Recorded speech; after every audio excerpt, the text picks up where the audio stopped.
waxay u ilmeynayaan iftiin nuur soo baxshiyo ruuxay ka ahaan karay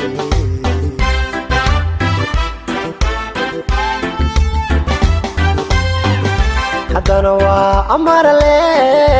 anoontii uga go'ay haddana qalkeeda tago haddana gistaago haddana eray uma sheegan karo haddana waa amarle anoontii uga go'ay haddana qalkeeda tago haddana gistaago haddana eray uma sheegan karo